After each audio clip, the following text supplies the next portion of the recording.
አንድ አምላክ በሚሆን በአብ በወልድ በመንፈስ ቅዱስ ስም አምነን ጥር 4 ቀን የሚጸለይ መጽሐፈ ስንክሳር ይህ ነው።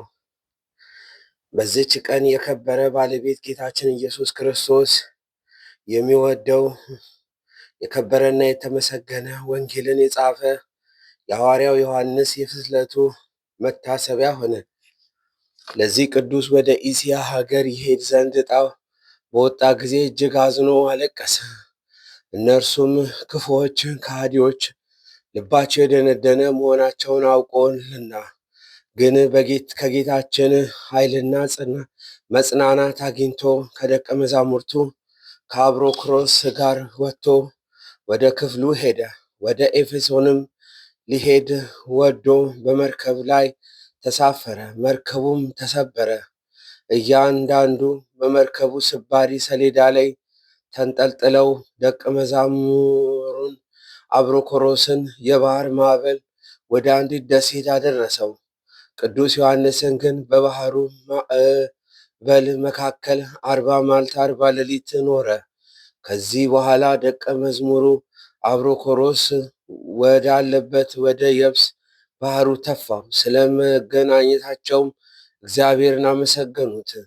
በዚያ ጊዜ ተነስተው ወደ ኤፌሶን ከተማ ገቡ። ግን በክብር ባለቤት ጌታችን ኢየሱስ ክርስቶስ ስም ይሰብኩ ዘንድ አልተቻላቸውም። እነዚያም የሀገር ሰዎች እጅግ የከፉ ናቸውና።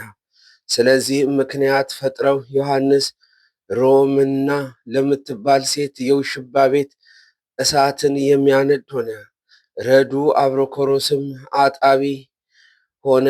ያችም ሴት እጅግ ታሰቃያቸው ነበር። መጻተኞችም ስለሆኑ ታጎሳቁላቸው፣ ትደበድባቸው፣ ትረግማቸዋለች። ባሮችም እንደሆኑ ጽፈውላታልና ለእርሷ ባሮች አደረገቻቸው። በዚያም ታላቅ ጉስቁልና ውስጥ ኖሩ። ከዚህ በኋላ በአንዲት ዕለት ይታጠቡ ዘንድ የአገሩ ገዢው ልጅ ገባ። በዚያም የውሽባ ቤት ከተሰራ ጀምሮ የሰይጣን ኃይል አለ። የመኮንኑም ልጅ አንቆ ገደለው። በዚያ ጊዜ የአገሩ ሰዎች ለዚህ ለሞተው ሊያለቅሱለት ተሰበሰቡ። የከበረ ዮሐንስም ከእርሳቸው ጋር መጥቶ አንድ ሰው ሁሉ ሊያይ በዚያ ቆመ። ሮመናም ባየችው ጊዜ ረገመችው። አንተስ በጌታዬ ልጅ ሞት ደስ ብሎ ልትዘብትብኝ መጣህ አለችው።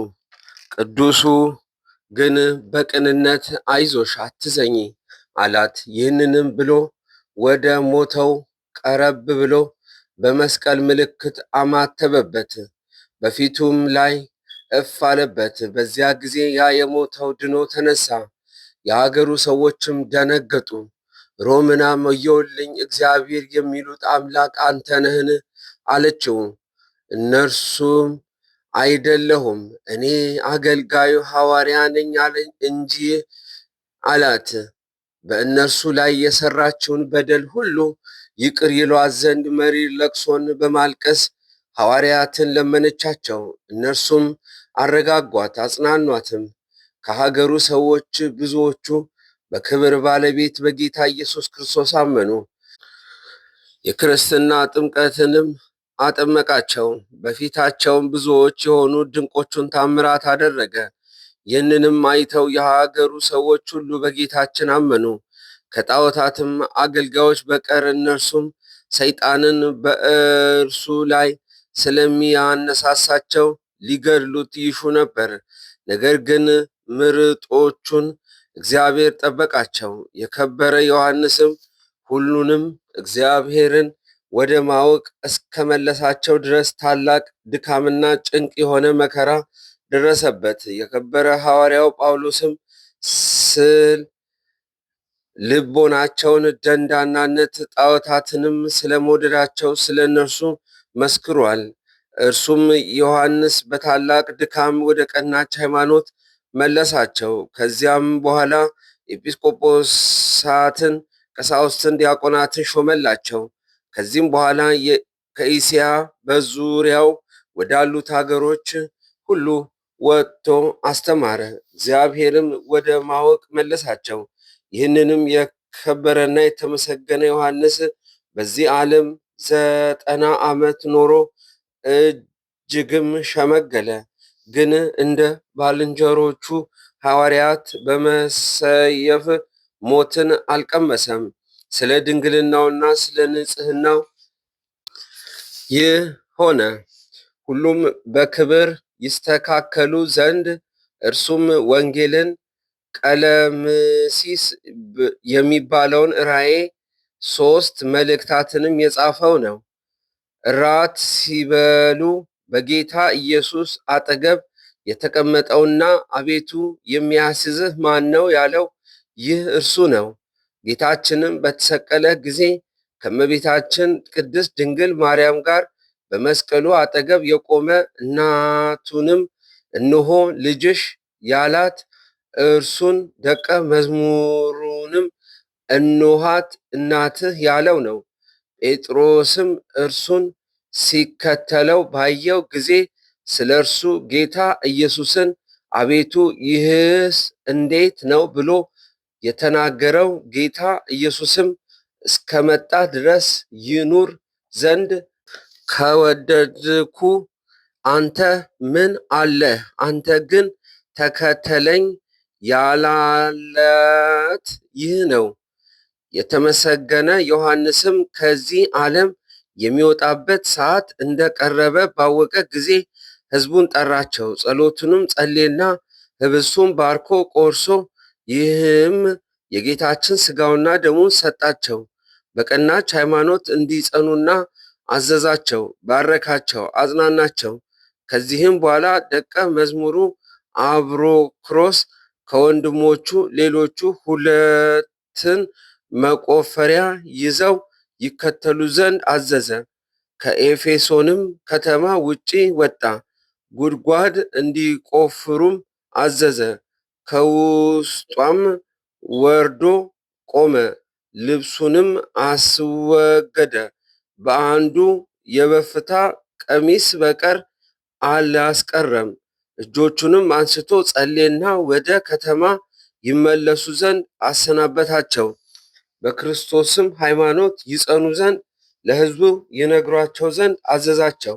በጎ ስራቸውንም ይሰሩ ዘንድ ጌታችን ለሁሉም እንደ ስራው ይከፍል ዘንድ አለውና። ሁለተኛም እንዲህ አላቸው፣ እኔ ከሁላችሁ ደም ንጹሕ ነኝ። ከእግዚአብሔር ትእዛዝና ሕግ ሳልነግራችሁ የተውኩት ምንም የለም። እናንተ ከእንግዲህ ከቶ ፊቴን አታዩኝም። ይህንንም በተናገረ ጊዜ አለቀሱ። እጆቹንና እግሮቹንም ሳሙ። በጉድጓዱ ውስጥ ትተውት ወደ መንደሩ ተመለሱ። የሆነውን ሁሉ ለሰዎች ነገሯቸው። ሁሉም ደንግጠው መጡ፣ ግን ልብሱና ጫማው እንጂ መቃብሩን አላገኙትም። እጅግም አደነቁ። ደቀ መዝሙሩም ዮሐንስን በዚህ በጎ ዕረፍት ያሳረፈው እግዚአብሔርን አመሰገኑ። ለእግዚአብሔር ምስጋና ይሁን፣ እኛንም በዚህ በከበረ አባት በሐዋርያው ዮሐንስ ጸሎት ይማረን፣ በረከቱ ከእኛ ጋር ትኑር ለዘላለሙ አሜን። በዚህች ዕለት የከበሩ የጊዮርጊስ የሊቀ ጳጳሳት መርቴና፣ የሰማዕት ታኦድራ፣ የአባ ሊቃኖስ የቀውስጦስ መታሰቢያቸው ነው። በረከታቸው ከእኛ ጋር ትኑር ለዘላለሙ አሜን። በዚህች ዕለት ተጋዳይ የሆነ በበትር ሳይመታ በጥላው ከይሲውን የገደለ የደብረ ቢሳኖ የአባ ናርዶስ የዕረፍቱ መታሰቢያ ነው። እርሱም እግሮቹ እስከ አበጡ ድረስ ጸሎትና መቆምም ያዘወትር ነበረ።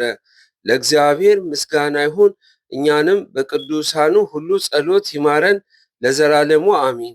የተመሰገነ አብ ልዑል ነው። የተመሰገነ ወልድ ክቡር ነው። የተመሰገነ መንፈስ ቅዱስ ታላቅ ነው።